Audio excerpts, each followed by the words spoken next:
चलो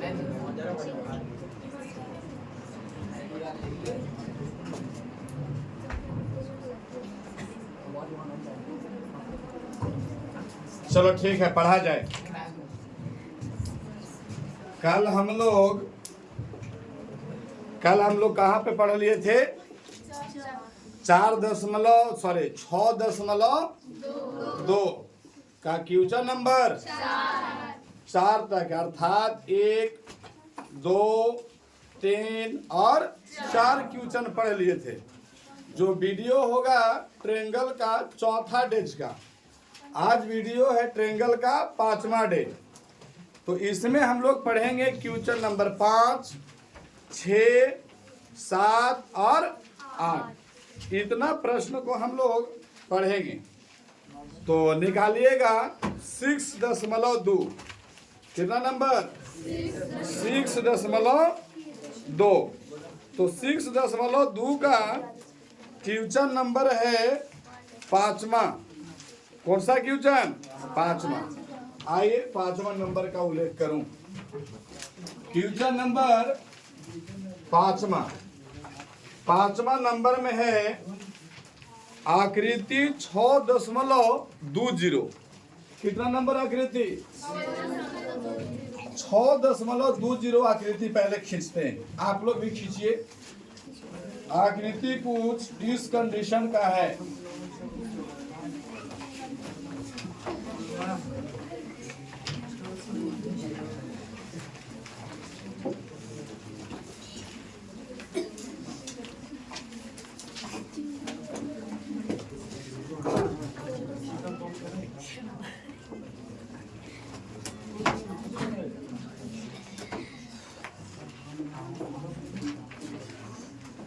ये आपका है P, Q, R। इसके बाद यहाँ O है, यहाँ E है, यहाँ पे D है और यहाँ पे F है। ये आपका प्रश्न है। अब यहाँ पे देखेंगे आकृति 6.20 में जो दिया है उसको लिख लेंगे। यहां से लिखेंगे दिया है। दिया है क्या दिया है? डी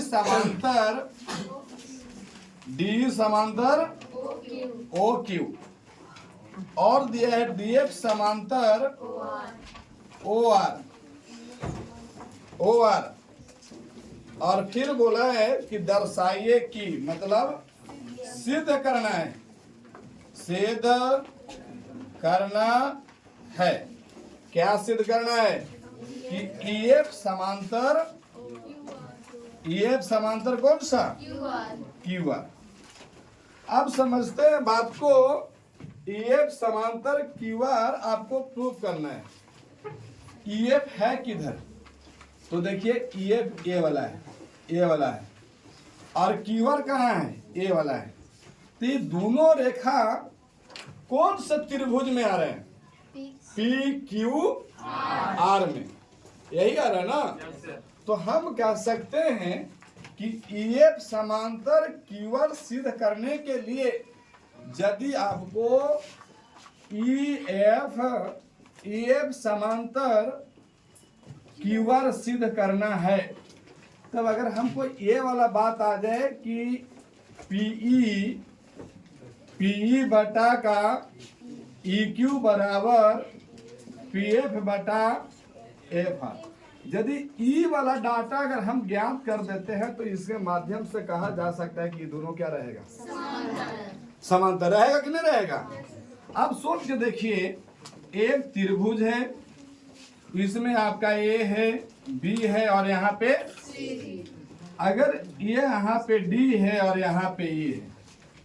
अगर सिचुएशन बोलता है प्रश्न में कि यदि DE समांतर BC है, DE समांतर BC है, इसका मतलब कि AD बटा का DB और बराबर AE बटा का EC होगा कि नहीं? और यदि बोलेगा कि भैया ये समांतर नहीं है, समांतर प्रूफ करना है, और ये वाला डाटा दिया हुआ है, तो कोई दिक्कत नहीं, ई वाला दिया है तो ई समांतर होगा, और ई समांतर है तो फिर इसका भुजा का रेशियो भी बराबर होगा। होगा कि नहीं होगा? तो हमें मिला जुला के जो करना है काम, हमें जो काम करना है कि हमको EF समांतर क्यूआर प्रूव करने के लिए ई डाटा अगर हम ले आते हैं तो इसके माध्यम से हम कह सकते हैं कि EF समांतर क्या होगा? क्यूआर। आइए इसको सोल्व करो। सोल्व करेंगे तो आपको यहाँ पे देखिए, इसको आप यूजेस कीजिए। आपको यहाँ पे लिखा, यहाँ पे हम लिख देंगे सिद्ध, यहाँ से मैं सिद्ध कर रहा हूं। तो हम कहेंगे कि जो आपको DE है ना, DE समांतर OQ है, तो DE को खोजिए, थोड़ा DE किधर है? तो DE आपका यहाँ पे, और ये किसके समांतर है? OQ के। OQ आपका यहाँ है। तो ये दोनों समांतर रेखाएं कौन सा त्रिभुज में आ रहा है? तो PQO में। तो हम कहेंगे त्रिभुज POQ से। अच्छा भैया, ये हम त्रिभुज क्यों लिए हैं? क्योंकि DE समांतर, क्योंकि यहां लिखते हैं ब्रैकेट में लिख देंगे, क्योंकि DE समांतर क्या है? OQ है, इसीलिए मैं इस त्रिभुज का प्रयोग किया हूं। और ये दोनों समांतर है तो क्या होगा? यहां से होगा कि आपका यहां से देखिएगा PE बटा EQ बटा में PD बटा, यहाँ हो जाएगा PE बटा EQ बराबर PD बटा का DU। अब इस समांतर का हम यूज कर लिए हैं। अब थोड़ा दूसरा पर नजर डालेंगे। DF किधर है? तो ये वाला है आपका DF। और समांतर किसका है? OR का, इसका समांतर है। तो DF समांतर OR किस त्रिभुज में आ रहा है? POR। यहाँ लिखेंगे पुनः त्रिभुज POR से। क्यों? क्योंकि DF समांतर क्यों क्या है? OR है। यही होगा। और अगर समांतर है तो हम कहेंगे कि PF बटा का FR बराबर PD बटा का DU। इसको कह दीजिए प्रमेय नंबर फर्स्ट, और इसको कह दीजिए प्रमेय नंबर सेकेंड। अब लिखेंगे प्रमेय 1 और 2 से। प्रमेय 1 और 2 से। प्रमेय 1 में है कि PE बटा का EQ और बराबर में PD बटा का DO। और दूसरा में क्या है? PF बटा का FR बराबर PD बटा का। हम जानते हैं कि राइट अगर बराबर है तो लेफ्ट भी, तब यहां से इसीलिए PE बटा का EQ और बराबर में हो जाएगा PF बटा का। इस सिचुएशन कब आता है? जब दो रेखा समांतर होता है तब। तो थोड़ा देखिए PE किधर है? तो देखिए यहाँ पे आया है PE और बटा का क्या आया? EQ, माने ए वाला आ गया EQ, और FR ए वाला है, और बटा का FR, सॉरी PF ये वाला है, और बटा का FR। ये जो भुजाओं का रेशियो है वो कौन त्रिभुज में है? तो PQR। ये जो बात आया है वो किस त्रिभुज से है? तो लिखेंगे त्रिभुज PQR से। PQR से यहाँ पे आ गया है कि PE बटा का EQ बराबर में PF बटा FR, ये आ गया। इसलिए हम कह सकते हैं, इसलिए मैं कह सकता हूं कि आपका EF जो है ना, EF है वो समांतर किसका है? क्यूआर का। कर सकते हैं कि नहीं? सिचुएशन आया कि पीई बटा का ई क्यू और पीएफ बटा का इस सिचुएशन, इस त्रिभुज अगर है, यहाँ पे ए बी सी यहाँ पे डी ई है, तो हम कह सकते हैं कि ए डी बटा का डी बी और बराबर ए ई बटा का ई सी। ये कब आता है? जब दो रेखा समांतर होता है तब। तो यहाँ से सिचुएशन देखिए आया हुआ है पीई बटा का ई क्यू बराबर पीएफ बटा का एफ। ये सिचुएशन क्यों आया? क्योंकि ई एफ समांतर है क्यू आर का। यही बात यहाँ पे लिखा गया है, और ये लिखा गया तो इसी को कह दीजिए बनाइए।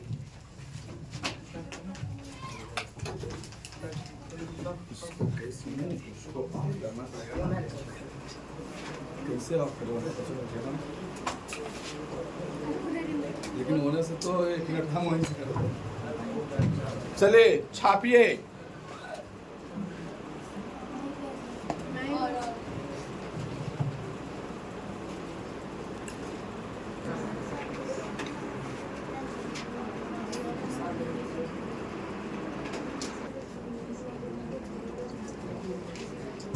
चलिए इरेज करता हूं।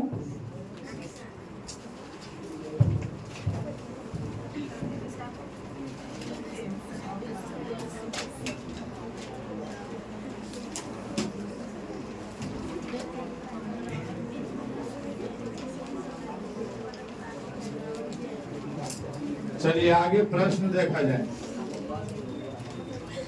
आगे प्रश्न है 6 नंबर। कितना नंबर? 6 नंबर। 6 नंबर में है आकृति 6.21 में क्रमशः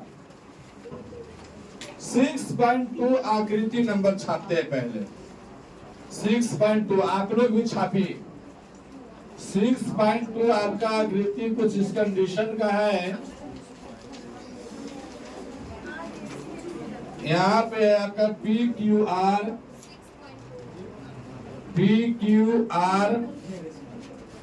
आकृति नंबर कितना? 6.21। इतना में जो आपका ओपी है, ओपी किधर है? तो आपका कुछ कंडीशन ऐसा दिया गया है। यहाँ पे आपका ये, इसके बाद यहां से एक और त्रिभुज का निर्माण किया गया है। यहाँ पे बनाया गया ये, यहाँ O, यहाँ B और यहाँ पे C। प्रश्न में बोला गया है आकृति 6.21 में क्रमशः ओपी कोमा OQ और OR पर स्थित एक बिंदु है। OP पर, OQ पर और OR पर क्रमशः, माने OP पर A है, OQ पर B है और OR पर C है। इस प्रकार है कि AB समांतर क्या है? PQ। AB समांतर क्या है? PQ। अच्छा, ये बात आपको दिया गया है, यहाँ पे लिख दूं, दिया है AB समांतर PQ और AC समांतर क्या दिया हुआ है? PR। अच्छा, इसको इधर लिखते हैं कॉमा दे करके, AC समांतर PR। तो सिद्ध करना है, यहाँ लिख दूं, सिद्ध करना है। सिद्ध क्या करना है? BC समांतर QR।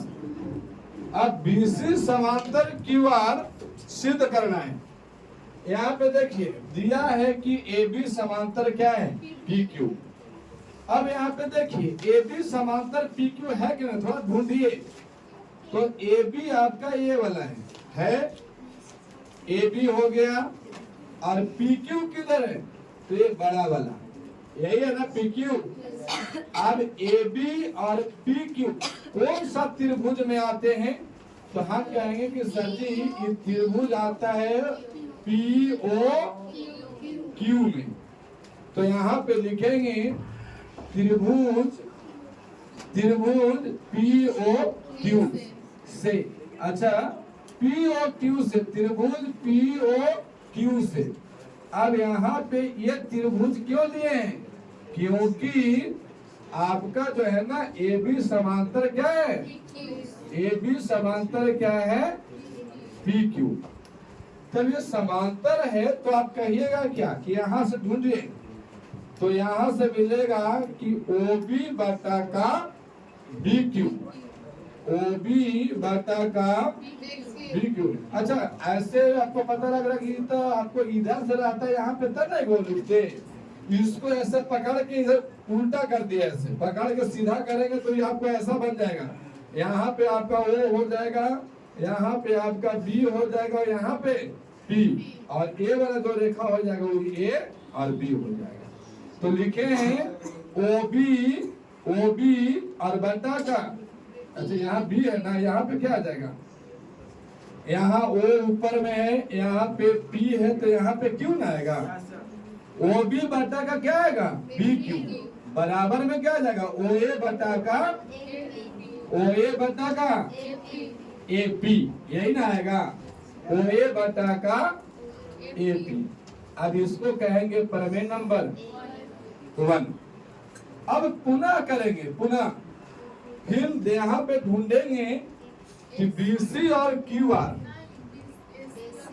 किसका है, एसी समांतर क्या है, पी आर। एसी को ढूंढिए, तो एसी आपका ए वाला है, और पी आर किधर है, तो पी आर आपका ए वाला डाटा है।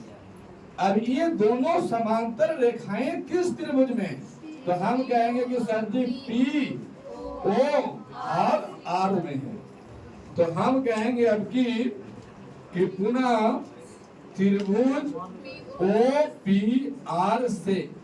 ये क्यों लिए हैं त्रिभुज, क्योंकि एसी समांतर है पी आर के। आप समझ पा रहे बात को, समझ पा रहे। अब यहाँ से समांतर है तो फिर से हम लिखेंगे ओ सी बटा का सी आर बराबर में ओ ए बटा, यहाँ से ना ओ ए बटा का ए पी, और ये हो गया प्रमेय नंबर 2। आप क्या लिखेंगे, प्रमेय 1 और प्रमेय 1 और 2 से, प्रमेय 1 और 2 से। तो प्रमेय 1 में क्या है, तो प्रमेय 1 में है कि ओ बी बटा का बी क्यू बराबर में ओ ए बटा का ए पी, और दूसरा में क्या है, ओ सी बटा का सी आर, और बटा में ओ ए बटा का ए पी। अब हम देखेंगे कि सर राइट वाला तो बराबर है, तो लेफ्ट वाला भी बराबर होगा, इसलिए ओ बी और बटा का बी क्यू बराबर ओ सी बटा का सी आर। अच्छा, ओ बी बटा का बी क्यू, ओ बी बटा बी क्यू और ओ सी बटा का सी आर बराबर में आए हैं। तो ये सिचुएशन कब आता है, जब दो रेखा समांतर रहता है तब। दो रेखा समांतर रहे तो उनके भुजा का रेशियो बराबर, और जब भुजा का रेशियो बराबर तो दो रेखा समांतर। अब यहाँ पे ओ बी बटा का बी क्यू ढूंढिए, तो ओ बी बटा का बी क्यू करने हैं, देखिएगा ये वाला है ओ बी बटा का बी क्यू और ओ सी बटा का, तो ये दोनों जो आपका आया वो किस त्रिभुज से रिलेटेड है, तो ओ क्यू आर से। तब हम कहेंगे कि डाटा आया है, तो चूंकि है ना, चूंकि ये आपको डाटा किस में है, तो हम कहेंगे त्रिभुज ओ क्यू आर से। अब ओ क्यू आर से, तो ओ क्यू आर जो है इसमें क्या है, इस सिचुएशन पैदा तब हुआ कि ओ बी बटा का ओ क्यू और ओ सी बटा का सी आर। इसका मतलब कि ये दोनों रेखा समांतर होगा तब, यही ना बात है। अब ये रेखा समांतर है तो हम कहेंगे कि इसीलिए आपका जो आपका बीसी है ना, ये समांतर हो जाएगा किसका, क्यूआर का। और यही तो मुझे सिद्ध करना था कि बीसी समांतर क्यूआर, और यही आपका हो गया। बनाइए,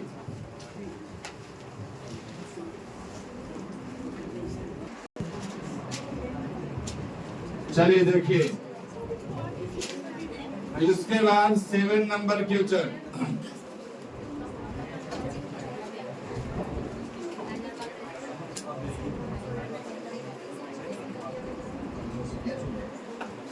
सेवन नंबर क्वेश्चन है, 7 नंबर क्वेश्चन देखिए यहाँ पे 7 नंबर क्वेश्चन है, प्रमेय 6.1 का प्रयोग करते हुए सिद्ध कीजिए कि, आप प्रमेय नंबर 1 पढ़ाए हैं, हम आपको पढ़ाए, यहाँ पे बोला है प्रमेय 6.1 का प्रयोग करते हुए सिद्ध कीजिए कि एक त्रिभुज की एक भुजा के मध्य बिंदु से कोई एक त्रिभुज है। चलो मैं मानता हूं एक त्रिभुज ये वाला है, एक त्रिभुज ये वाला है,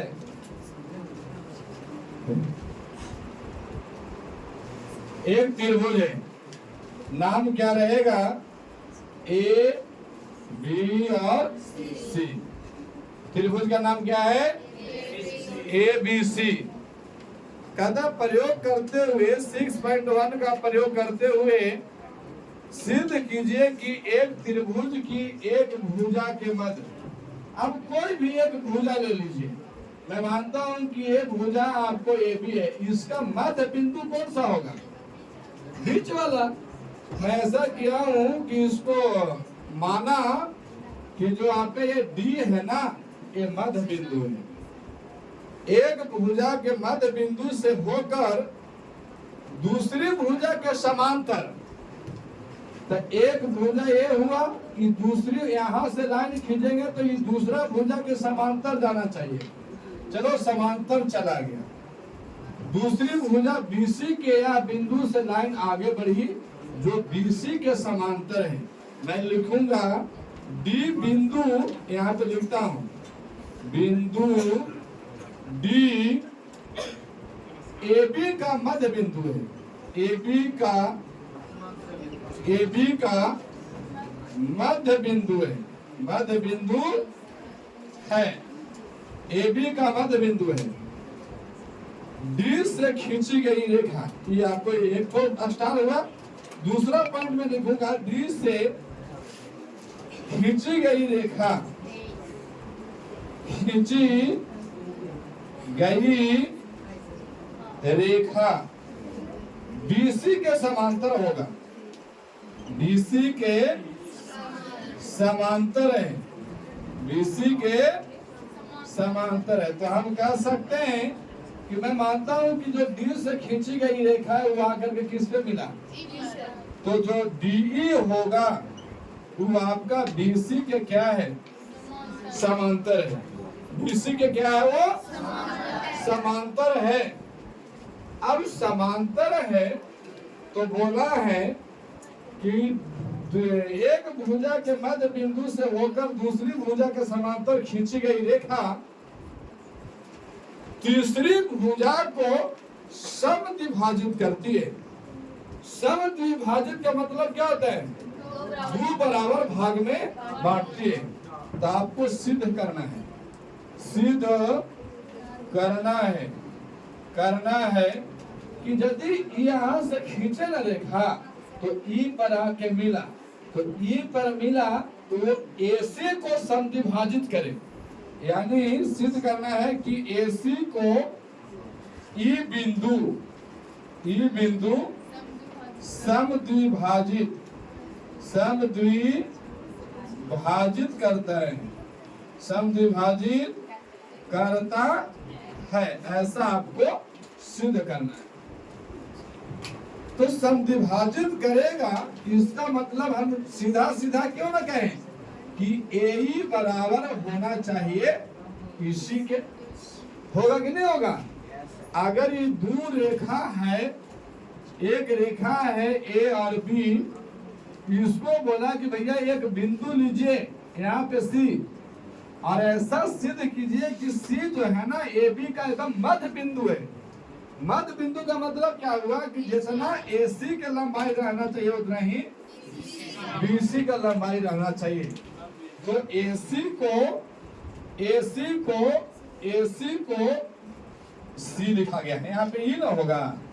AC को E समद्विभाजित करता है। समद्विभाजित का मतलब है कि जितना AE के लंबाई होगा उतना ही EC का लंबाई होगा। तो मुझे मिला जुला करके ये वाला सिद्ध कर देना है, यही बात है ना। चलिए यहाँ से लिख दिया हूं मैं सिद्ध, यहाँ से सिद्ध कर रहा हूं। अच्छा, D AB का मध्य बिंदु है, यहाँ लिखूंगा D AB का मध्य बिंदु है, मध्य बिंदु है। इसका मतलब क्या है कि जितना AD के लंबाई है उतना ही BD का लंबाई होगा, यही बात है ना। जितना AD का लंबाई होगा उतना ही BD का लंबाई होगा। क्यों? क्योंकि AB का मध्य बिंदु कौन है? D। अगर कोई मेरा बोले कि चंदन का पैर से लेकर के सिर तक कमर मध्य बिंदु है, और उन्हें से आया चाकू लेके तलवार लेके हिया से काट दिया, तो आप बोलेगा कि जितना चंदन सर के कपार से लेके कमर तक लंबाई है उतना ही कमर से लेके पैर तक, तो दोनों जने लंबाई क्या रहेगा? बराबर। यही बात यहाँ पे है। अच्छा, बराबर है तो यहाँ पे एक पॉइंट और दिया गया है कि जो DE है ना, जो DE है, लिखेंगे पुनः, जो DE है ना वो BC के क्या है? समांतर है। ये भी आपको दिया है ना, ये भी आपको और ये भी आपको दिया है। अब ये DE समांतर BC है, DE समांतर BC है, यानी A वाला D इस BC के समांतर है। तो हम क्या कहेंगे कि AD बटा का DB और बराबर में होगा AE बटा का AC। होगा कि नहीं होगा? अच्छा, AD को मैं AD लिखता हूं, AD को AD, या फिर हम कह सकते हैं कि AD यहाँ पे क्या है? AD बराबर में BD लिख सकता हूँ क्या? लिख सकता हूँ। अच्छा, यहाँ पे देखो AD बटा का DB, अब DB लिखो चाहे BD लिखो, दोनों बात क्या है? बराबर है। तो अब यहाँ पे मैं लिखूंगा कि AD बटा का BD। अब सोच के देखो, AD बराबर क्या लिख सकते हैं? लिख सकते हैं कि नहीं? तो इसको इरेज करके यहाँ लिख देंगे BD, और बराबर में AE बटा का हो सकता है। अच्छा, यहाँ पे फिर से समझिएगा, यहाँ पे लिखा हुआ क्या था? AD बटा का BD। अब हमको यहाँ से ज्ञात है, ये वाला लाइन को देखिए आप, AD बराबर क्या लिख सकते हैं? BD। तो यहाँ पे इरेज करके मैं क्या लिख दिया हूँ? BD। तो BD और BD क्या बार में कटेगा? एक बार में। तो हम कह सकते हैं कि यहाँ 1/1 हो सकता है, यानी BD का पहाड़ा एक बार पढ़े तो BD कट गया, BD का पहाड़ा नीचे भी एक बार पढ़े तो BD कट गया, और बराबर में AE बटा का EC। कोई दिक्कत है क्या? अब क्रॉस मल्टीपल कर दीजिए, तो AE में 1 से गुना तो क्या हो जाएगा? AE, और EC में 1 से गुना कर दिए तो क्या हुआ? EC। इसका मतलब है कि AE EC के बराबर है, और यही मुझे ज्ञात करना था कि AE बराबर क्या ज्ञात कीजिए। अब E वाला ज्ञात हो गया कि जो AE है ना, A वाला लंबाई जो है AE का, वो EC के लंबाई के बराबर हो गया। इसका मतलब है कि E क्या है? मध्य बिंदु है। किसका? AC का। थोड़ा टर्म समझिए बात को।